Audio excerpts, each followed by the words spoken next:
So, wag kayo masyadong mag-worry mga kapiksi kasi sabi ko nga, tawag dito, magiging very progressive yung inyong kabuhayan ngayong buwan ng July ay ng August, and magdadala ito ng mga positive changes. Itong mga swerte na to, yung mga good news na sinabi ko sa inyo kanina guys, no? Positibong pagbabago yung dala niyan, and swerte, magbabago yung takbo ng swerte mo. Medyo mag-ingat lang din kayo guys sa mga evil eye, no?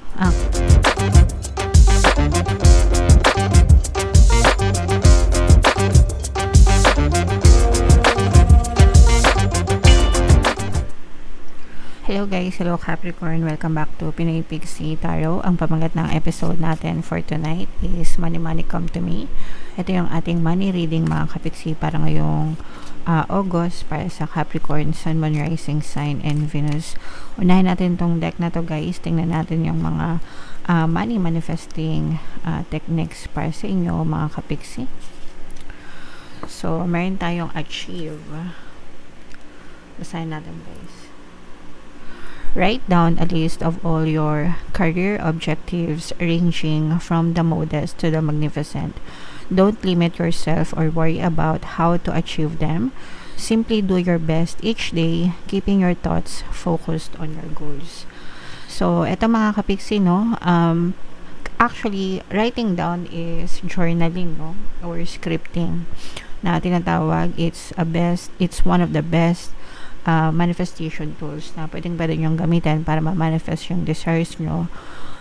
Nakalagay dito is career objectives, pero hindi lang siya limited sa career guys, no? You can do scripting in any aspect of your life, pero sa para sa video na to, focus tayo sa career nyo mga kapiksi. So ano ba yung mga gusto nyong ma-achieve sa career nyo? So ranging from the modest to the magnificent, isulat nyo lang siya mga kapiksi.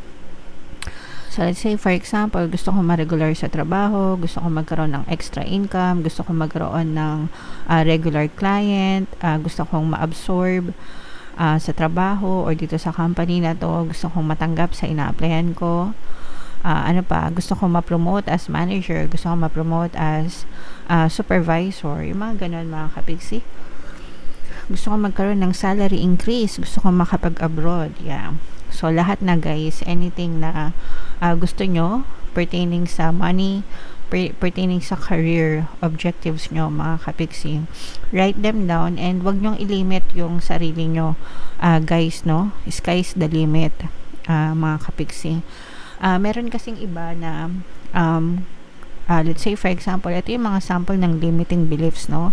When it comes to career. Hindi ako matatanggap sa trabaho na yan kasi hindi naman ako college graduate. Yan yung mga usual na limiting belief. O kaya, hindi ako mapopromote as manager kasi hindi ako college graduate. Yung mga ganon, no?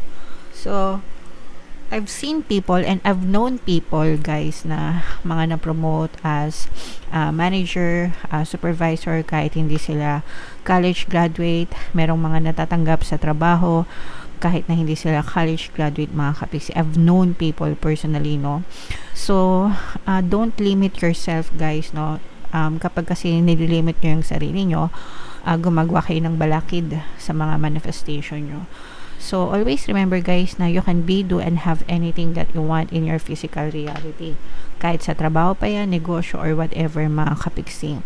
Wag nyong ililimit yung pwede nyong ma-achieve dahil lang sa mga status nyo. Ang kailangan nyo lang gawin is mag-focus kayo dun sa desire nyo. Kung gusto nyo maging manager, so be it, diba? Kung gusto nyo ma-promote as supervisor, so be it. Kung gusto nyo mag-abroad, so be it mga kapiksi. Ang kailangan mo lang is i-declare mo kung ano yung gusto mo, and focus your thoughts, focus your energy dun sa desire mo until mag-manifest siya, guys. Okay? Alright. So, yeah. Sulat-sulat lang, guys, no? Even until now, guys, nag-i-script pa rin ako mga kapiksi. So, comment down below if naka-resonate kayo dyan, guys. Tingnan natin yung ganap sa inyong kaperahan, kabuhayan, ngayong August mga kapiksi. Habang sinashuffle ko to, panoorin nyo muna yung video natin regarding sa ating paano mag-manifest ng abundance video course. Kapiksi, sawa ka na ba sa mga struggles at hirap sa buhay mo? Masipag ka ba at masikap sa buhay ngunit hindi ka pa rin umaasenso? Ilang beses ka na bang nag-attempt magnegosyo at mag-invest pero palagi ka pa rin nalulugi? Sa pagkakataon na ito ay maaaring may subconscious beliefs ka na nagiging balakid sa iyong pag-unlad at pagyaman. Introducing, paano mag-manifest ng abundance video course.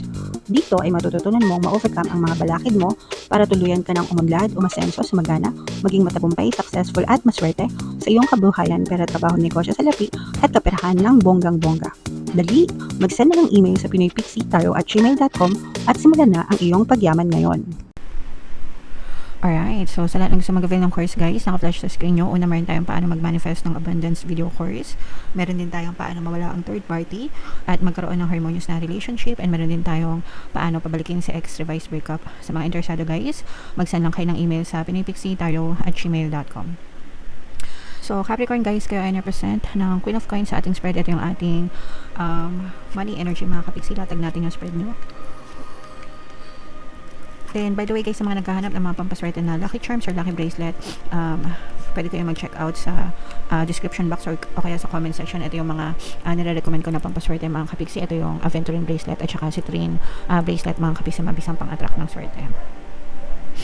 Alright, so this is both negative and positive mga kapiksi, no? Meron dito yung presence ng fire sign, Aries, Leo, Sagittarius, at saka water sign, Cancer, Pisces, Scorpio.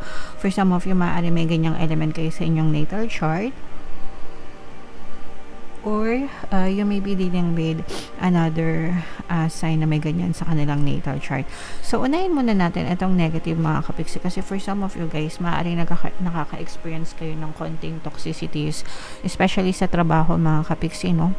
Yung iba sa inyo guys, pwedeng nabibiktima kayo ng pambubuli, especially guys kung nasa ibang bansa kayo, tapos ibang lahi yung mga katrabaho nyo, pwedeng nabubuli kayo or racial discrimination mga kapiksi. Pwede rin yung iba na baka meron kayong mga colleagues, katrabaho na naiinggit sa inyo and they might do you dirty mga kapiksi, especially kung mainit yung competition, no, sa trabaho nyo. Kasi meron kasi yung ibang workplace na ganun guys, no? Mainit yung competition, ganyan. Dahil sa mga rewards, dahil sa mga rewards or incentives siguro guys. So, medyo mag-ingat na lang kayo guys, and as much as you can, matutong makisama. Lalo na kung wala naman kayong ibang lilipatan na trabaho or ibang mapagkakakitaan mga kapiksi. If naka-resonate kayo dito guys, pwede nyo pakinggan yung subliminal natin na pampabait ng boss and mga kasamaan sa trabaho. Super effective nun guys. Ang dami na nating natulungan dun sa subliminal na yon mga kapiksi. Okay? Alright. On the positive side naman guys, may mga good news na darating sa inyo pagdating sa pera. Itong mga good news na to guys, magdadala ito ng magandang swerte. Itong mga good news na to, magdadala ito ng magandang swerte sa inyong kaperahan guys. No? So it's either trabaho, kung meron kayong mga ina-applyan na trabaho mga kapiksi, or kung meron kayong mga pending na mga applications or mga loan applications, let's say for example naglo-loan kayo, nagpapa-approve kayo, ganyan, or meron kayong mga ina-applyan, let's say for example freelancer kayo or mga VA, naghahanap kayo ng kliyente or nag-a-apply kayo sa mga clients, mga ganyan-ganyan. So, very very soon guys, makakatanggap kayo ng magandang good news, very very positive, and magdadala ito ng magandang swerte or magbabago yung takbo ng swerte nyo sa kaperahan or sa trabaho dahil dito sa mga good news na to mga kapiksi. Okay? So, ito guys, i-mind nyo na agad yan. Very exciting yung energy nyo. Mga kapiksi, as of now, nakikita natin na balance. Actually guys, super sipag kayo. So, you are also being reminded na medyo magpahinga din ng konti mga kapiksi, kasi medyo relax guys, kasi excuse me baka ma-overwork kayo. Pasensya na kayo guys pag nahihikab ako kasi malamig dahil umuulan, diba? So i-mind nyo na yan guys, yung mga swerte na yan, yung mga good news na yan sa trabaho mga kapiksi. Wow! What else guys? Ito na yung kita natin, yung progress, magagandang changes, mga magagandang pagbabago mga kapiksi. Ito mga positive changes na to guys, no? Makakatulong ito para mag-move on kayo sa mga hinaing nyo sa buhay. Kung meron kayong mga hinaing sa trabaho nyo, may mga hinaing kayo kayo sa kabuhayan nyo in general. Let's say for example, nalulungkot kayo kasi mahirap lang kayo or nahihirapan kayo sa pagdadala ng buhay nyo, kung meron kayong mga financial troubles, ganyan. So wag kayo masyadong mag-worry mga kapiksi, kasi sabi ko nga, tawag dito, magiging very progressive yung inyong kabuhayan ngayong buwan ng July, ay ng August, and magdadala ito ng mga positive changes. Itong mga swerte na to, yung mga good news na sinabi ko sa inyo kanina guys, no? Positibong pagbabago yung dala niyan, and swerte, magbabago yung takbo ng swerte mo. Medyo mag-ingat lang din kayo guys sa mga evil eye, no? Kasi for some of you, parang feeling ko naman, baka merong mga naiinggit sa inyo, especially sa work. Kasi nga, di ba sabi ko kanina, parang merong tough competition, so maaring meron naiinggit talaga sa inyo and nagpapalipad hangin. Ito guys, saktong-sakto tong inventory na to. Makikita nyo yung link sa description box guys, kasi meron tong kasamang evil eye protection mga kapiksi. So if interesado kayo, pwede kayong mag-avail niyan guys. Pero yeah, medyo mag-ingat-ingat na lang kayo sa mga may init na mata mga kapiksi, but definitely napakaganda ng energy nyo pagdating sa pera, pagdating sa swerte guys, no? And the universe will pour its blessings sa inyo. Okay na okay, kumbaga parang ever-flowing naman, no? Ever-flowing, ibig sabihin tuloy-tuloy yung daloy na magandang status ng kaperahan sa inyo Capricorn ngayong August season mga kapiksi. Alright, so always mag-affirm guys, money come to me, palagi ako may pera, palagi ako nagkakapera, I'm the queen of abundance, I'm the king of abundance. So napakaganda yung mga affirmations na yan guys, very effective. Okay, so yeah, comment down below Capricorn if feeling nyo naka-resonate kayo dyan. I-mind nyo na to guys, itong mga magagandang swerte, itong mga good news, mga positive changes, itong progress at saka success guys, no? Napakaganda ng mga combo nyo pagdating sa kaperahan ngayong August Capricorn.